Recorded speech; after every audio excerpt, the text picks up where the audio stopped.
এরা সবাই বুদ্ধি প্রতিবন্ধী, মাথায় বিবেক বুদ্ধি একেবারেই নেই, ঘরবাড়ি নেই, তাই যার যার আলাদা নাম পরিচয় নেই। বুদ্ধিমানরা ডাকে বা চেনে পাগল বলে।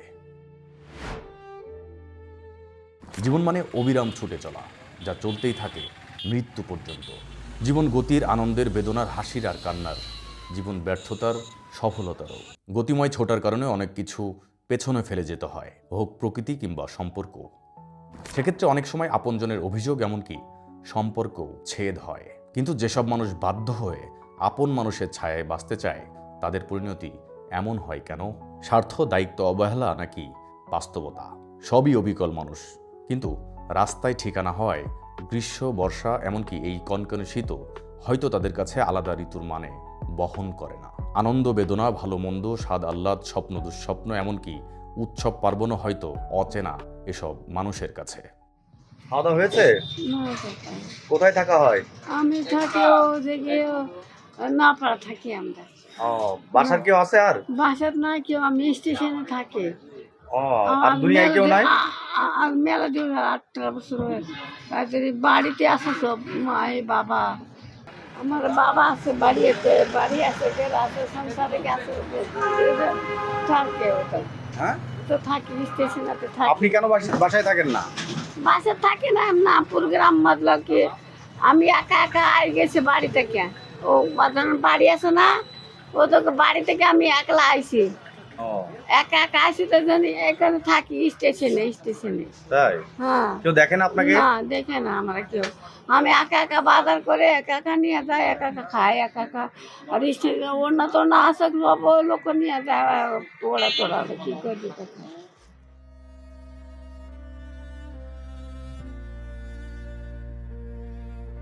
আচ্ছা বলুন তো, এই ব্যক্তিটি টুপ করে আকাশ থেকে এই মাটিতে পড়েছিল?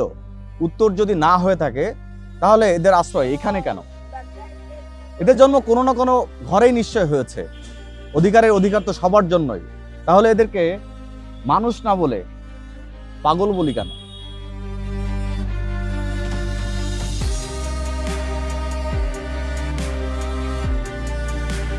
দায়িত্ব থেকে বাঁচার জন্য নাকি স্বার্থের কারণে? অধিকারীর অধিকার কেড়ে নেওয়া তো মুনাফেকি, যা পরিবার থেকে সমাজ সবাই করছে, তাই নয় কি? আমি মানুষ, আপনি মানুষ, আর এই পাগলও মানুষ। পাগল নামক মানুষগুলোর সাথে কাঁধে কাঁধ মিলিয়ে চলতে সমাজ অনভ্যস্ততা থাকায় তাদের ভাষা বুঝতে হয়তো অক্ষম হই আমরা। তাই তাদের ভাষাকে বলা হয় পাগলের প্রলাপ। মানে হিসেবে ধরা হয় যে ভাষার কোনো মূল্য বা মানে নেই। তাহলে তারা কি ভিন্ন জাতের মানুষ, ভিন্ন মতের মানুষ? তারা কি আপন ভাষার মালিক? কে জানে। দেখুন, হাত, পা, চোখ, নাক, কান, মুখ সবই অবিকল মানুষ, কিন্তু ঠাই হয়েছে এই রাস্তায়। সারাদিন খাওয়া দাওয়া হয়নি?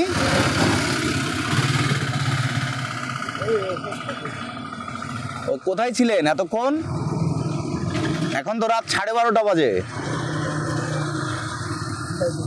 হ্যাঁ, অন্য কোথাও ছিলেন? বাসা নাই, ঘর নাই? চাচি, ঘর নাই? কোথায়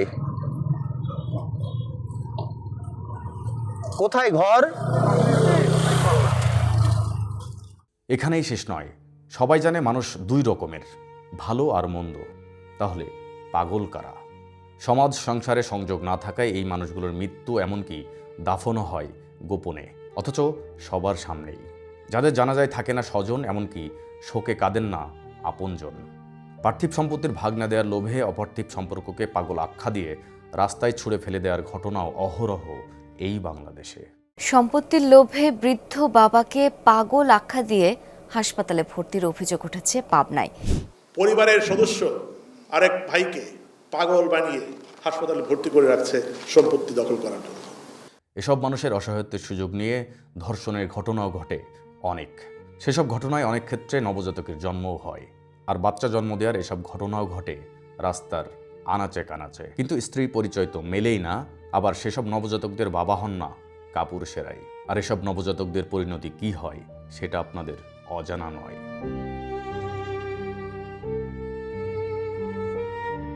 কেউ না কেউ ওর সাথে অসৎ কাজটা করে। অসৎ কাজটা ওর চেহারাটা ভালো ছিল।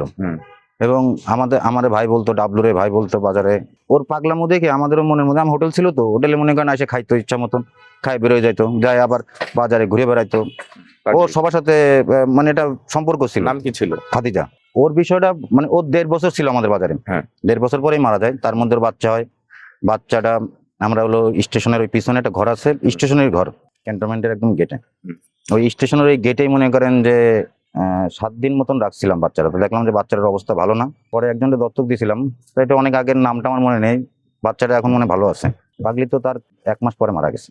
কিভাবে মারা গেল? কি হয়ে?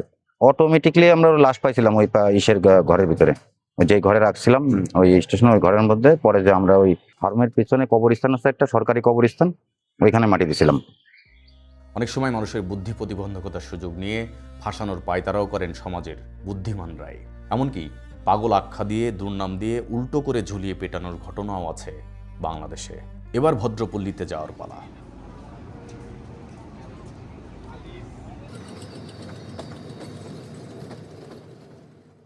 মানুষকে পাগল বানিয়ে তাদের ময়লা চুল কাটার প্রতিযোগিতা এবং সেসব নিয়ে সামাজিক যোগাযোগ মাধ্যমে মনের খায়েশে তর্ক বিতর্ক তো চলেই, কিন্তু আসল দরদিরা কই? দরদ তো দেখানোর জিনিস না, দরদি হয় আসল কথা নয় কি? এবার বুদ্ধি প্রতিবন্ধীদের রক্তের সম্পর্কে আসা যাক। রাস্তাঘাটে পড়ে থাকা এসব মানুষদের স্বজন খোঁজ রাখার কথা ছিল, কিন্তু সবাই রাখছে কি? সম্পর্কের যত্ন নেয়ার চল দিন দিন কমছে বলে দৃশ্যমান হয়েছে বেশ আগেই। সেজন্য বিকৃত, এমনকি অতি বিকৃত মস্তিষ্কের মানুষের সংখ্যা বাড়ছে প্রবলভাবে। আচ্ছা, এই যে এই মানুষটা সম্পর্কে কি জানেন বলেন তো? এই মানুষটার সম্পর্কে আমি দীর্ঘদিন মনে করেন যে ধরেন এই হসপিটালে যাওয়া আসায় 4 বছরের বেশি হবে, বেওয়ারিশ ভাবে পড়ে আছে। বেওয়ারিশ আত্মীয় স্বজন কেউ জানা নেই, বেওয়ারিশ ভাবে পড়ে আছে। কিন্তু নাম পরিচয় ওনার মানে মেন্টালি কোনো সমস্যা আছে, উনি ভাষাও ঠিক মতো বলতে পারে না। বিকৃত মানা মানুষের চেয়ে জীবন না বোঝা মস্তিষ্কহীন সহজ সরল মানুষগুলো অন্তত 1000 কোটি গুণ বড় মানুষ, কারণ তারা সমাজ, মানুষ, এমনকি রাষ্ট্রের ক্ষতি বোঝে না। উনি রাস্তায় হেঁটে বেড়ায়, ওনারে ডাকলে উনি হয়তো একটা চা, তুই বলা হয় যে ভাই একটা চা খাবেন, খাবো, একটা সিগারেট খাবেন, খাবো, কিন্তু চেয়ে খায় না। ও 2 টাকার ভক্ত, 2 টাকা পালি আর বেশি টাকা চায় না।